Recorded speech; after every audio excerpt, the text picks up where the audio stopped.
So, if you make it here, great. Thanks for your persistence. I've had to do 4 tries to get this to work. What's happened here is I have, based on some advice from a really good video person, audio and video person, I bought a Logitech webcam. And it took some while to get used to it because I've just been using the dinky little webcam that's inside the computer. When I finally got this thing to working, I was able to get it working on the videos. But as you can see, I've had my typical challenges getting the with video and the technology. So I'm up and rolling now. Please I see a comment. Tarkib, thanks. So I'm guessing that you can both hear me and see me, right? We'll see. Please make some comments and let me know. So I just wanted to start off by talking about. I was working on public speaking, as you can tell. I mean, I demonstrate it every time I get up here. I'm not a great public speaker, but oh, great! Thank you very much. So there was a time when I actually listened to some of the great orators trying to learn how to do some things. And one of the things I noticed is that they have these set little vignettes, and they'll sprinkle them in through multiple different presentations. One of them I developed, and I just don't use it because I'm still not a great orator, is that my dream patient. I had a dream patient this week, and I get a lot of them from YouTube now. People that they know what's going on. They know that insulin resistance is killing them. They know some things on how to deal with it. And so, again, a great patient. This patient came to me. I first reviewed his labs, and the OGTT was interesting. It got a little bit high. It was 90 at fasting. Hour 1, it was about, 140. Could have been better, but was really not as bad as most of them that I see. And then the 2-hour dropped to 65. And that's not unusual either. When you see somebody who's on the borderline, it's sort of like thyroid. Thyroid and some of the other endocrine problems, you tend to see an overactive gland when it's struggling. And that's what I see a lot with the pancreas, with someone who's insulin resistant. Triglyceride over HDL ratio was really good at 1. But then you look at the CIMT, and he had an arterial age 10 years or 12 years older than his biological age. So he had a lot of stuff in there. Then he had a significant number of plaques. He had like 4 over 1.3 millimeters. One of them was pushing 2. All of these were either echogenic or heterogeneous. So it's like you got, and he had no inflammation. So no inflammation on his lab panels. Not too bad, OGTT. Clearly there was some struggle there, but not bad enough to cause this. And my first reaction is he one of these guys that's lost 30 pounds before he came to see me? And sure enough, that was exactly the case. He actually weighed 170 pounds and lost 30 pounds over the past few months. I asked him how he did it. He said, well, my dad had a heart attack when he was in his late 50s, and this patient was in his early 60s now. And I asked the doc what I should do decades ago. And the doc told me, avoid fat. Do anything but eat anything but fat. Just don't eat that, because that gets in your arteries. It causes plaque, and then plaque causes heart attack, stroke, etc. And there was some disgruntlement against that doc, and I reminded him, look, almost all of us thought that very same thing 30, 40 years ago. But he started watching this channel, he started watching some other channels, and one of the first things he noticed was his triglyceride over HDL. And sure enough, that triglyceride over HDL was way over 2 a few months ago. Then he started reading more, and he, again, just cut the sugars out, amped up his training, both resistance training and aerobic training. Then, and high intensity training, high intensity interval training. And then again, lost from 170, I think it was like 174 down to like 142, 44, something like that. So that's what, about 20% of your body weight. That is a huge impact. And I said to him, you know, you take stuff like a freak accident or a car wreck or something like that off the table. You look at the vast majority of things that were likely to kill you, you've probably added 2 decades, if you keep this up, a couple of decades to your life. So you're doing great. And what can I do for you? And here's what he said. He said, well, I'm wanting to know, given what you do, what else you think I can be doing to further tune up? Well, that was actually easy because he'd also told me in his history that he still eats cereal for breakfast, bananas for breakfast, still eats sandwiches. Not a lot, but sandwiches. And I said, well, yeah, this is easy. You're still getting a lot of carbs in there. And I do think that's one of the things that one of the places I would go next. Now, that story was to build up to this point. He said, I don't want to do that. And I said, why? And he said, well, number one, I don't believe in keto. Number two, I was a real carb addict, and I've got it down to a level that I'm comfortable, and I'm not sure I want to go any further. Maybe if I saw things that made it believable, okay. So meanwhile, that's not the only thing that happened to me this week. Some other things have happened too. Meanwhile, I started getting deeper into Annette Bosworth's work. She wrote a book, I think it's called Any Way You Can. It was mostly about her mom, but she's an internist, I believe, in Missouri. She's got a great channel. I've been listening to it a little bit and actually reviewed or listened to her book over the past few days. And I'm going, she's a real keto focused doc. And it's just like a significant disconnect. She actually makes a good point. If you read her book, you begin to think that anything and everything will be cured by keto.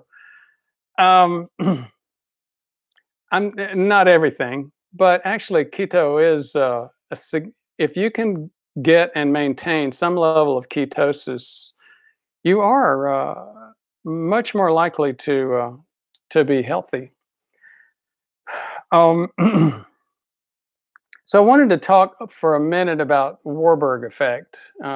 Many people think that all of this is just about losing weight. Warburg effect is actually an impact. It's a biological impact. I've talked about it on a couple of my videos.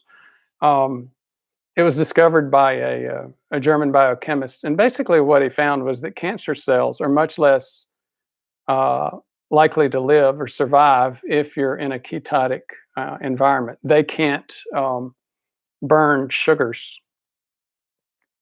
I mean, they can't burn ketones. They can only burn sugars.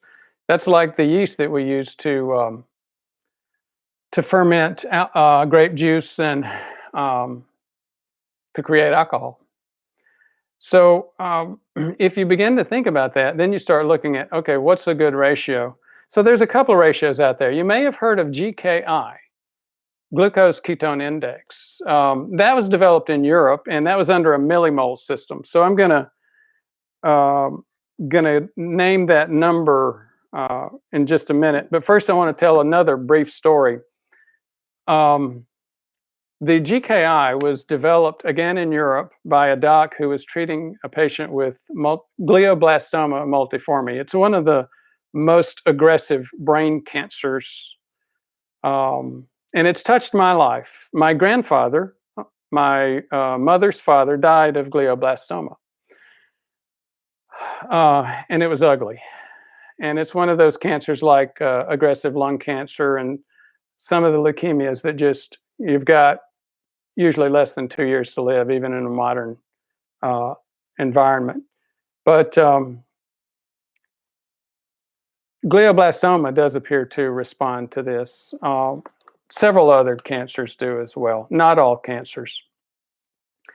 Another person that was very much involved in my life that died with glioblastoma was a fellow named Frank Polk. When I was at Hopkins, most of my research work had to do with HIV. It was a thing that was just being discovered at that time. I remember when I was there, I was riding down to a place where I was working, and Bob Gallo came on and announced that he had found what was called at that point HTLV3. Frank Polk was, I worked with him, and he had one of the world centers in indexing HTLV3, or what became known as HIV antibody serum banks. Frank was in the height of his career in his mid-50s, and he was struck with glioblastoma too. Both Frank and my grandfather were very proud, strong, silent type of men, and both of them I witnessed within months getting to a place to where they would cry like babies at a just, it was so weird and so painful. But again, thanks for listening to the personal story. Back to GKI. Since it was discovered in Europe, it's in millimoles it's in millimoles, whereas in America, glucose is still in milligrams. So you have to divide your milligrams number by about, what, 18.2 or something like that. So if you put glucose over ketones and you do it in a millimoles environment, 9 is no good. 3 to 6 is pretty good. Dr. Boz, I mentioned Annette Bosworth a few minutes ago. She was working with her mother, and that's what her book is about, Any Which Way You Can. Her mother had, I think it was maybe chronic lymphocytic leukemia. She got her mom on a ketogenic diet and saw some very positive impact. So she didn't have time and didn't want to constantly be doing this millimoles divided by 18.2. So she just did what she calls the Dr. Boz ratio. And it's basically, if you're down to 40 once a week, you're starting to get some positive impact. You get down to 20, probably getting into a significant autophagy type of environment. And again, probably making it really stressful for cancer cells. She brought up a good point that those of us that work with diseases for decades begin to realize, but most people don't really think about it. And that is, we all have cancer cells growing at any time in our body. So it's usually, as we're younger, for the most part, we're able to pick up those cancer cells, find them, and eradicate them. As we get older, our ability to do that becomes damaged, and also the number of cancer cells that just arise spontaneously begins to grow. So there's something real, and I think valid, about wanting to focus on getting into a ketogenic environment. Last thing I'll say, and then actually, let me respond to some comments. Ken Patu, all engines running. Thank you very much. Glad to hear it. Jerry Stewart, where can I buy an M in that you take? Not exactly sure what that means, Jerry. Maybe try it again. Tim Schaefer, hi from South Carolina. In video looking good.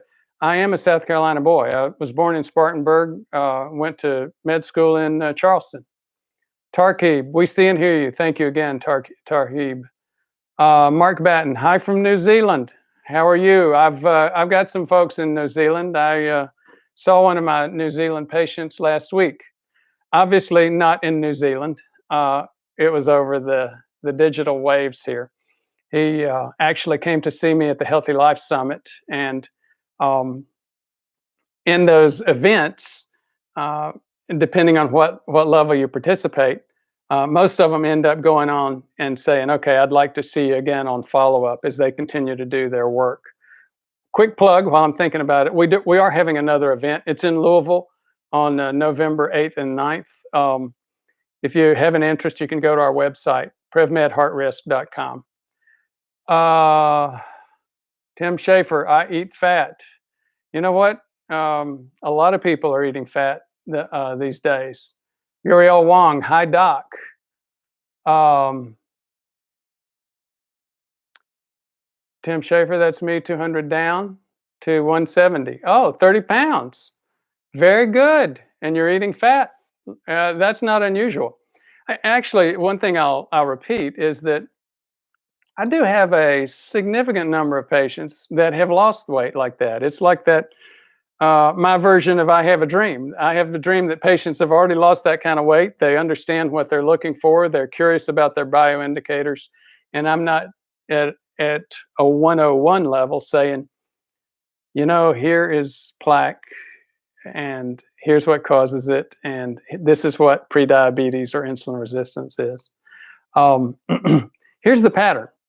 Uh, Most of the people that I've talked to, the patient I just talked about, basically just cut sugars out of his diet, and it was because his diet was evidently so sugared up that that was the impact. Pardon me, I keep looking at the screen. I should be looking up here. Again, I'll learn. Hope maybe. Um, Most of them. The biggest pattern though is to cut the carbs.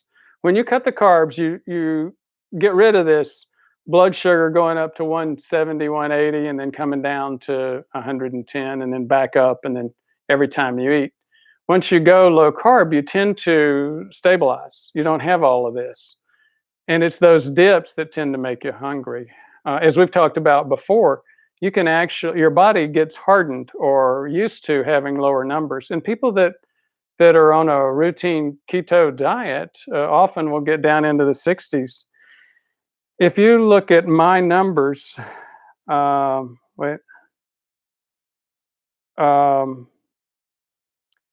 I just got a text from Michelle. She's helping me on the YouTube. And Michelle, if you're tuned in, I had a ton of problems with my technology, but it's up and working now. So anyhow, if you look at my numbers, by the way, just another quick plug for if you haven't seen this, this is called FreeStyle Libre. It does require a prescription, but it does give you continuous glucose monitoring. As you, let me see if you can see this. Darn, you know, too much light here. Let me see. Okay, you're starting to see that. The vast majority of my numbers are in the 80s. And usually each morning I will take a look. You tap that button and you can scan it. Well, you might know. So my number right now is 83, and I just ate a meal about half an hour ago.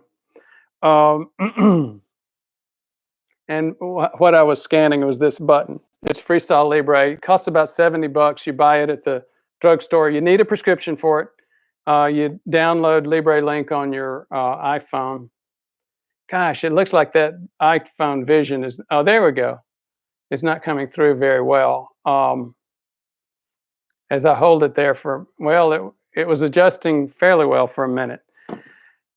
Anyway, what you can see is that I used to go along about 100, 140, some bumping up to 150, 170. I have significant insulin resistance. It came with my age. I'm 62. You can probably tell I'm not a heavy person. I don't have a lot of fat. My BMI is about low 21 area. But with going low carb, my body has gotten used to dropping, varying between 100 and 180, and then but coming down now between, most of the time, between 60 and 80. I'll hit the 50s and have even hit the 40s recently and just did not feel bad. So you get used to your body adjusts to a little bit different number. Let me go back. John Dieters, Jerry's talking in nicotinamide. Hi, Doc. Rob TO7. What's your opinion of the cardiac calcium scan? Thanks. So what we'll do is we'll start dealing with some of these comments. Before I do, pardon the digression. I was talking about the pattern that I see with weight loss. The most common pattern I see is going from more of a high carb diet to a low carb diet, getting leveling off your blood sugars in a lower space, and then getting to where you're just not as hungry anymore. The second component that I tend to see is shortening that window or closing that window that you eat on a daily basis from about noon to about 6 p.m. So changing that window from 6 or 7 a.m. till 8 or 9 p.m. 15 hours down to about 6 hours. There's a lot of research behind this. And I'm seeing a lot of people that do very well in terms of these 30-pound weight losses. Now, here's where I keep failing. I keep asking patients to go a little bit further. And I was tickled to notice that Nat Bosworth does the same thing I do. What I'm talking about with going a little bit further is adding another prolonged water fast, like 36, 40 hours once a week. And again, you start to hit those ratios where you're at a much lower glucose over ketone index. So again, a lot of people having a lot of success closing that window from 15 hours down to about 6 hours over a 24-hour period that you eat and going low carb. Usually it helps to go low carb first because you're not as hungry anymore. Mario S. Oh, do you recommend resveratrol? I don't. Actually, I've seen a couple of comments about NMN, PQQ, some of these other things, resveratrol. A lot of it sounds like David Sinclair, and I think he's got some valid points. You don't stay at Harvard as long as he stayed just by making stuff up. He's flamboyant. He sounds like a salesman sometimes, so people respond to that and think there's no substance to David Sinclair. That's not really true. There is a lot of substance to David Sinclair. What do I take? I take in that category, I take PQQ, NMN, and I vary some on what I take. But those are what I take. I don't take resveratrol. I think that it's already been shown that to get the resveratrol you'd have to drink 100 glasses of red wine a day. That's a lot of wine. And I know you're saying, well, no, you can get it in concentrated packets. I haven't seen the concentrated packets yet, and I think he's moved on to NMN and some of these other things. Back to the question we had earlier about what do I think about the coronary calcium score? It's a great test. I use it. If we didn't have some, and I certainly don't use the treadmill. I think I've done a treadmill test once over the past decade, maybe twice, but certainly not even half a dozen times. But I do CIMTs all the time. CIMT is better than coronary calcium score. Here's the major problem with CIMT. It requires a good tech, a tech that knows how to do what we call the interrogation, exactly where you move the wand. Now, here's the key advantage that the coronary calcium score has over CIMT. You can get a calcium score almost anywhere. Both of them are in the area of, I've seen them as low as 50 to 70 bucks and as high as $300 or $400. So both of these are something that you can use. Here's a couple of problems with the calcium score. It just tells you if you've got calcium. So theoretically, you could get you could be in one of these phases where you're softening the calcium. And if you are, you won't see it. If you've softened the calcium, you don't see the plaque. That is the problem. With a CIMT and ultrasound, you do see the plaque. When you talk to other people, they'll say, oh, wait a minute. The calcium scan also has radiation. The radiation is a non-issue unless you start trying to screen young people on an annual basis, and nobody's going to do that. What we're talking about are people at risk. Now, speaking of the radiation, speaking of the calcium, so you can do a calcium scan We usually recommend them about every year, especially if after you start getting into a risk phase. Um, so again, I use CIMT, recommend it with every patient I've got. It's hard to get, but I'd still rather have the CIMT because with CIMT, I know exactly what's going on and I know if they're getting better or worse. And what's more important is that they know if they're getting better or worse. They know if the corrections that they've made in their lifestyle and sometimes medication and supplements are making the right changes. So um, I prefer CIMT over a calcium scan. Joey Barak. Hi, Dr. Brewer. Have you verified any calcium score reversals besides John's LDL? I have not, John Lorscheider. I haven't seen one in my practice. As I've said, they're very unusual. I have seen patients where we saw a decrease even in their calcium on in their plaque, even in calcified plaque on a CIMT. Now, what does that mean? We usually say that plaque doesn't reverse unless it's 3 years old or less. And there's a lot of truth to that. For example, the patient that I talked about at the beginning of this video was a patient who really wanted to reverse all his plaque because he'd seen my video about reversing mine and John's about reversing his. It's very unusual, but again, it happens. Now, I've seen plenty of people reverse their plaque on CIMT. And again, that's one of the major advantages that I just talked about. You can do annual screening on CIMT. You can on calcium score, but most people don't recommend it. You're not getting, it's not nearly as good a judge of progress. So, James Cantor, how tall are you, Dr. Brewer, Dr. Ford? I'm 5'10" and I weigh 152. Height and weight, 5'10", 152. So CC, wine challenge accepted. I always get that comment whenever I mention the 100 glasses of red wine with resveratrol. So that's what he's talking about if you didn't get it. 147 degrees west, that's my friend up in Alaska. Kinpatu, tried turmeric with black pepper. It took about a month, but I stayed keto. 8 ounces of water, a bit of black pepper, 1 teaspoon of turmeric, and takes about a month. Well, good. James Cantor, held for review. Please spell out CIMT. C as in cat, I as in intima or interview, M as in media, and T as in therapy. So it stands for carotid. So it's looking at this artery, the carotid artery, intima media, and that's the intima is the lining of the artery, and the media is the major muscular layer. What happens is this: when an artery gets inflamed,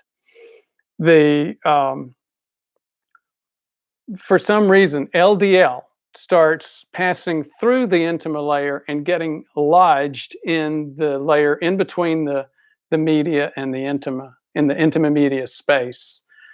That starts in the womb. It starts that early. So they've been doing this. They've done what we call nomograms, population counts for the amount of plaque thickness that you expect for each age. That's how they come up with an arterial age using CIMT, Carotid Intima Media Thickness Test. So that age, or the common IMT, is one of the things that you see over and over in the literature as creating risk for heart attack and stroke. The other thing that you see is a thing called mean max. And it's not talking about a guy named Max that's mean. It's the mean meaning average and maximum meaning a maximum level. So here's the way to think about it. If you're looking at a topography, and this is maybe not the great, well, it is what it is. You've got the mountains area and you've got the beach. Now, the the arterial age is how deep the whole space is. And they get that from a section in the carotid, in the common carotid that's flat. The mean max is taking the top 6 mountains, the peaks, and averaging them out. That has also been shown to have a significant determination of risk. Now, one thing that neither one of those mentions is this whole thing about calcification. If you can also see this, and this is maybe the most important thing about a CIMT, which you're not going to get on calcium scan. You can tell whether it's ultrasound technology. So it's like the submarine uses to ping and tell the difference between a submarine and water. It tells the difference. And so this technology will tell you if the plaque is soft, or if it's echogenic, which means it's fully calcified, or if it's in between, which is heterogeneous. The most important thing to see about all those is if it's echogenic. Echogenic is stable. You're not going to you're not going to release hot liquid plaque into the artery, into the bloodstream, if you've got, if it's calcified. It's only going to release if it's soft plaque. So, James Cantor, Carotid Intima Media Thickness test, exactly. James Cantor, is it an ultrasound? Yes. Jerry Stewart, what brand of NMN do you take? Gosh, I don't know. Sorry about that. John Dieters, my low-carb, almost keto diet presents challenges with constipation. I do psyllium and benefiber. Suggestions for fiber levels? That's a really good question. I was about to say when I read that first sentence, how much have you, psyllium fiber have you used? One thing I would say, and most of our patients don't understand that, you buy benefiber, or I can't remember, somebody remind me of the name of those capsules that you get. There's a bunch of generic names and the brand name is well known. Here's the problem. Look at the label. The label will tell you, one capsule of psyllium fiber per day is nowhere near enough. What they will say is 4 capsules 3 times a day. So you begin to get a realization that capsules are probably not the right way to go with fiber. What I do each day, I put about a half teaspoon to a teaspoon of psyllium fiber in I get it in a bag like this, and I just dip it in, mix it in the water, and drink it. I also put some betaine in there, which are methyl groups for the niacin that I take, and a couple of other things. I'm blanking right now on what that is. Let me do a quick digression. One of the things that struck me about this patient that I referred to earlier about his hesitation to go keto or low carb is this. He said he liked having his sandwiches. Well, I in fact, for dinner about an hour and a half ago, I had a sandwich. I don't know if you can see this. It's made with cauliflower flour bread. I eat biscuits, which I make myself now. I learned that from OAG, Old Alabama Gardener, the ultimate farm to table YouTuber. And he's 80 years old. We've got several videos on him. I'd invite you to take a look. He's gone through this same journey. Used to make biscuits with wheat flour. Now he's making them with almond flour, I think. I'm making them with coconut flour. So the point is, you can have biscuits, pizza, pancakes, stuff like that. You can have crackers, Parm crisps. The carbs on this, I don't know if you can see that, 0 carbs. Same thing for these, the cauliflower. And you say, well, they don't taste good. Well, oh, come on. You get for a grilled cheese, that wouldn't taste good for some sandwiches, but it's wonderful for a grilled cheese. The other thing, again, I'll just share with you my own numbers. I did a Keto Mojo, and a finger stick a few minutes ago. And you can tell, again, despite having eaten dinner about um, an hour and a half ago, I just did not get a spike. That spike that you see there was lunch, and the peak of the spike is at 110. Um, my blood sugars have stayed in the 80s after having a grilled cheese and some crackers, farm crisps. So you can get, oh, and my keto number was what, 1.5? I've got that on here. I'll show you that in a second. 1.3. So in speaking in terms of the GKI, glucose keto index, or the BREWER number, the BREWER ratio, my blood sugar was like 86, and my ketone number was 1.3. So I was at what, 50 low 50s, and that's a couple of days after I broke my 2-day fast. So I didn't check the number during that day and a half, about 40-hour fast. But I've done it many times before, and I get up to ketone levels of 2 and 3, and blood sugar levels of 60 and 70. So I'm way beyond, or way below, a 40 level, which is her weekly goal, and I think a good weekly goal. Oh, speaking of old Alabama gardener, there he is. OAG, John Dieter's try nettle tea, 1 cup each day. OAG, I'm now down to 145 pounds. I will share your story a little bit, OAG, while you're there. He's, again, 80 years old, but does videos that are like, gosh, technically runs circles around me, because he shows the garden planning, and then prepping the soil, then hoeing, then 2 weeks into it, 4 weeks, 3 months later, and then at the end he's eating the radishes or whatever, and or the biscuits, and he says, I'd like to share them with you. But OAG came to me. He heard a couple of videos that John and I did, and he said, you know what, I decided to look, because I've had a couple of significant events, and I thought I was pretty healthy, and sure enough, OAG was pretty healthy by many standards, but he also began to look at his blood sugar levels. And as he said on a couple of our other videos, I was full-blown diabetic, and I had no clue. My doctors had not told me. I'm seeing a cardiologist. I'm seeing an internist. I think, and I don't remember the rest of it, OAG. I think it was something very, very typical story, where one of them one time said, you got a little bit of elevation on your A1C, and maybe you ought to slow down a little bit on sugar.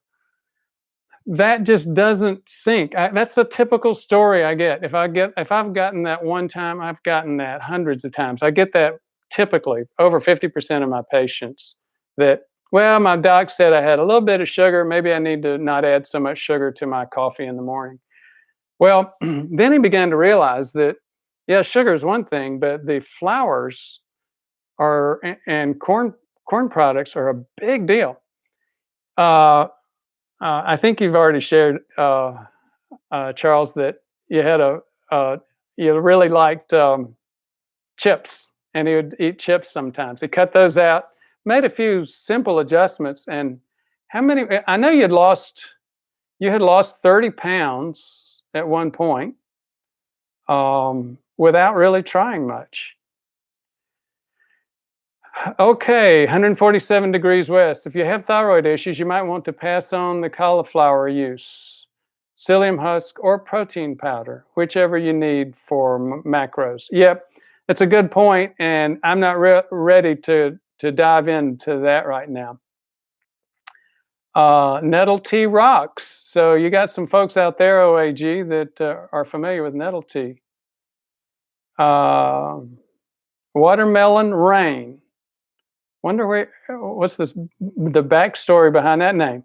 For lungs, you should try deep breathing exercises, green tea, red onions, and there's some others I heard about before that can help out. Um, Anazon, hi, are you concerned about your BIOM? Anything to nourish them? Thanks. Not sure what BIOM, I'm not sure what you're talking about. I will tell you a few things that I've been working on recently. I've been doing some videos on vitamin K2, a lot of interest around the K2 area. The bottom line on K2 is that still, and maybe a spoiler for the videos that are coming out, there's still no significant, reliable, randomized clinical trials that show that K2 removes calcium and or plaque from your arteries. But there's some interesting research around some things called osteocalcin. Osteocalcin is part of the activator. It's the carboxylation activator. Don't worry about the words, but it activates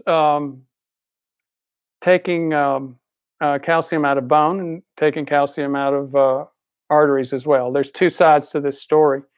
But what was very interesting is that osteocalcin is also very much involved in terms of insulin resistance. There's no question about that in the literature. So that begins to become very intriguing in terms of K2. I've also done some videos that probably not many people will be interested in. One is on iron storage disease, hemosiderosis. Another one on polycythemia vera. I have to tell this quick story. I've always been even though I was born in South Carolina, grew up there, I've been a cross-country freak. At one point in time, for a couple of decades, I had these roller skis. You know, they're cross-country skis with a wheel at each end. And I can assure you, I used to get some interesting looks as I would go up the street on my roller skis. There was a fella, and I can't remember his name. He was Norwegian, and he won the Olympics more than once. He placed in the Olympics many, many times. And bottom line was, he had what's called polycythemia. He had more red blood cells than the rest of us. So he had a major advantage. What was interesting is that some forms of polycythemia make your skin bronze. I don't have it. And often it's not that big of a deal. It doesn't cause that many problems. There was a researcher who got interested in this cross-country skier, and he went to meet his family, and he could say there were like 70 people in the room during a family reunion, and about 25 of them had this bronze skin. And he knew just by walking into the room who had polycythemia and who didn't, or increased production of red cells. So doing some work on some of those stories right now. Also did a series on, it sounds bad, and I know I get a lot of haters for this topic all the time. Yes, statins kill, and here's why I use them. Here's why I recommend them. You know, part of the point is that cars kill, airplanes kill, antibiotics kill. It's not so much about whether something, water kills and air kills. It's not so much whether something has the power to kill you, it's whether the benefit-risk ratio is worth it, because the vast majority of us still use cars, trucks, planes, antibiotics when necessary. Fortunately, far less than in the past. I still think there's a place for statins as well as some other medications. Obviously, you know, like ACE inhibitors. There's still a place for supplements. You know, you notice from these comments, people are very comfortable getting out there and pushing supplements. It's sort of a not so cool thing to talk about or have an interest in prescription medications. And here's the bottom line. I mean, it was research that was done in several places. New England Journal published a key article many years ago showing that just for typical activities, they had a control group, a metformin group, and a very minimal lifestyle group. The lifestyle group was had three times more impact than the metformin. So there's no question, lifestyle is king, but you know, there is a place for supplements and medications. Joey Boombox, best channel ever. Thank you so much. I do appreciate that. Joey's had a lot of very positive contributions. Tim Schaefer, I know carbs now, only 7 carbs per meal. I used the food scale for a while to get it right. Yeah, it's like any of the diet things. The most important thing in terms of lifestyle is diet. The second most important thing is diet. And the third most important thing is diet.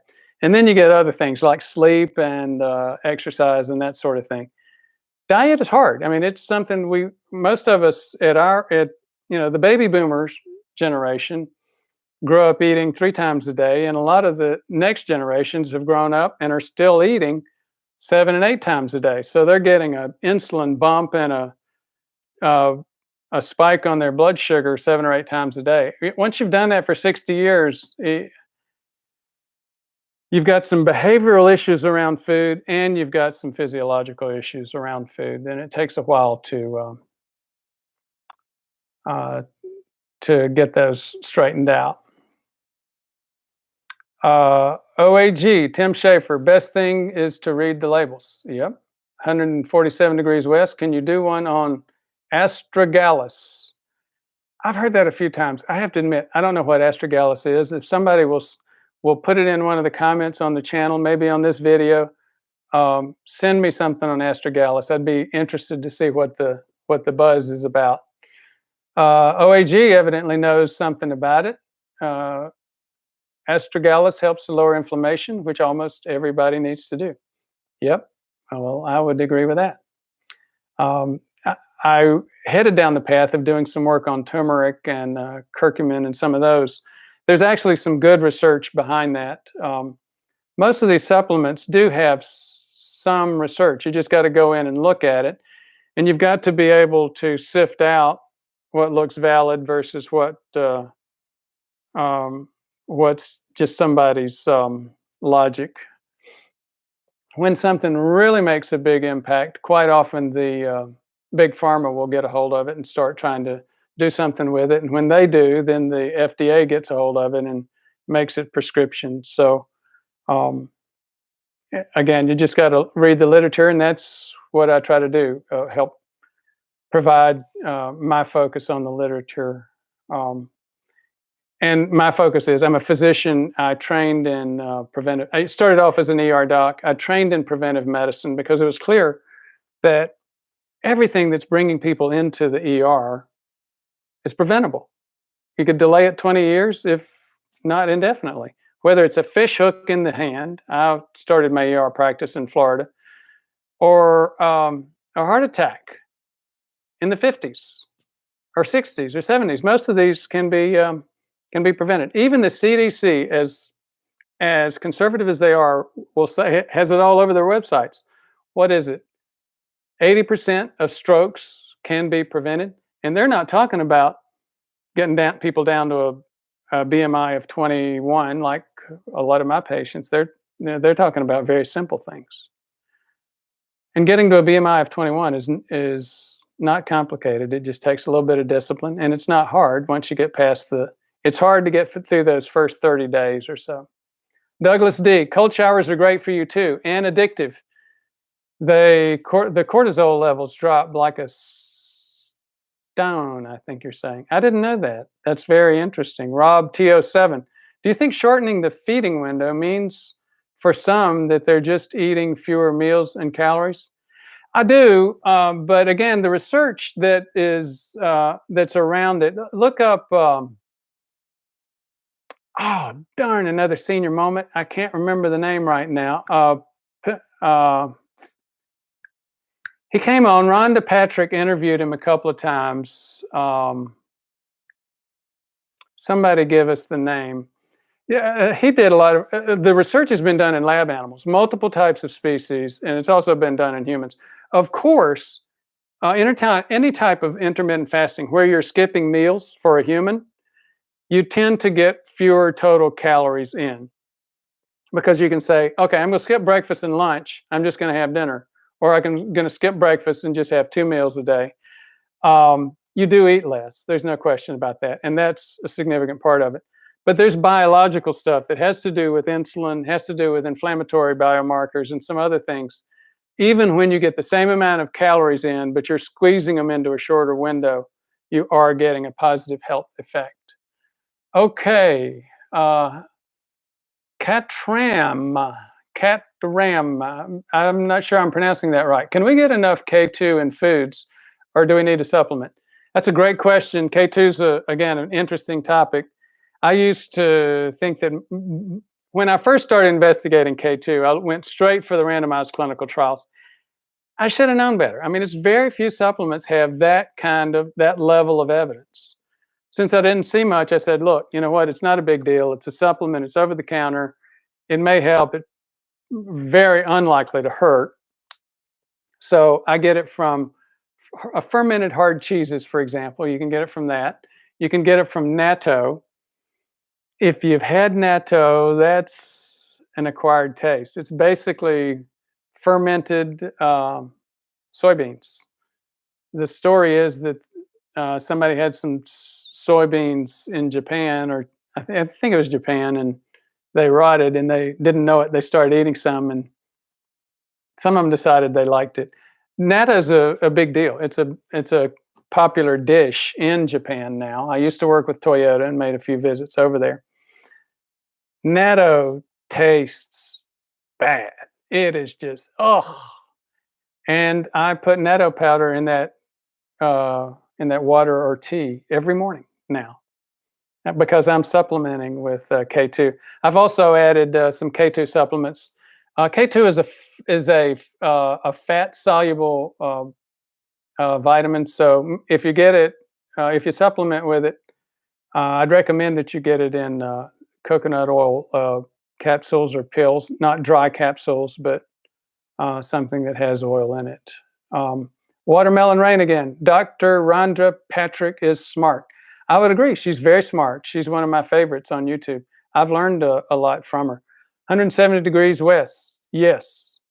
Ramsey Rays. Doc, you're in the fasted state now, or feed? Or fed. I had my breakfast at 11:30 this morning. So I had already started feeding. And still I have some, I have those ketones. I'll check again tomorrow.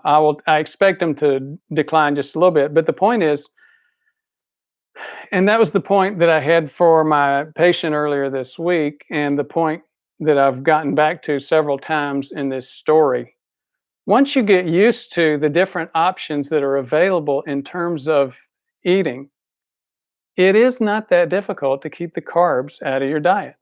I know that sounds crazy, and I'm sure I'll get some hate comments on that, but it's not terrible.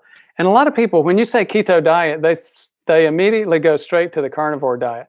I haven't studied the carnivore diet that much, but to me it sounds like you're eating nothing but meat. You can go keto without relying on meat, and certainly without being carnivore. OAG, 147 degrees west. Guess I don't know. Mine is in capsule form. Chris Seal, watermelon. Eating carbs with fiber slows the absorption, as does fat. Bayback Ganjavian. Hi, Doc. What's your take on NMA? I watched that you take it. NMA. I'm blanking on what you're talking about. Niacinamide, if you're talking about that. I'm doing some work now. The guys that make Enduracin started watching my channel, and we started talking about making, when I had a practice where patients came in to see me, my NP and my admin set it up to where we would get all these samples for Enduracin, the long-acting niacin, because we use that and we recommend that a lot. But in this kind of environment, so what I wanted to do was set up something where I could provide samples of Enduracin for my telemedicine patients, because the vast majority of my patients, I see telemedicine style. And I've got almost 40 state licenses, so I can see you in your home, totally legally, totally appropriately, uh, with um, with this kind of technology. And we've got a lot of patients now since we opened back up a few months ago. But I was wanting to set up something where I could get that Enduracin for my patients and actually for YouTube viewers as well. We're working on that. I actually have a code now where you can get Enduracin. They also sent me some niacinamide and a couple of other samples. So I'm working not only on that, but again, trying to get some sample availability for folks. Tim Schaefer, carnivore is great for testing if you have food allergies. Yes. Chris Seal, well, yeah, but athletes probably are not insulin resistant. Well, some athletes are. I mean, you look at rugby players, the linemen, and you look at defensive linemen. I have a friend who trains defensive linemen in the NFL, and yeah, these guys have huge fat mass. They've got big muscles, but they've also got a lot of fat, and fat does a lot of bad things to inflammation and inflammatory endocrine uh, um, hormones. Catram again. Dr. Brewer, there could be simple remedies to heal all sorts of diseases, but we may never know because no one will ever want to pay for the research to prove it if there is no financial benefit. Well,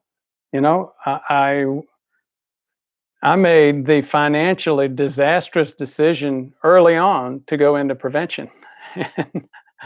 uh, I, I got halfway through this story, and I keep jumping in and out of stories. I went to Hopkins to get prevention training after the ER, and was afraid it was going to make a bureaucrat out of me. Loved it. Ran the program at Johns Hopkins, training young doctors. A lot of doctors coming from the CDC, the military, other countries. Trained a lot of docs that went on back to become the chief health officer for the state of New Jersey, chief health officer for South Africa. Just a bunch of people. That was a lot of fun. I left Hopkins to go work in the private area, have been a career medical director, chief medical officer for MDLIVE with about 800 docs, senior management, chief science officer for physician partners in prevention, about 700 docs. A lot of fun. And I didn't mention Premise. Gosh, at this point, about over 1,000 docs, I think. Over 1,000 clinics for mostly the Fortune 500 in primary care and prevention. It was very rewarding, but it didn't pay very much. I've done fine. I don't need to work, and my focus is I've retired yet again to focus on providing this kind of information because it's insulin resistance for the most part that is wiping out the baby boomer generation. But you're right, finances are a big deal. There's very little financial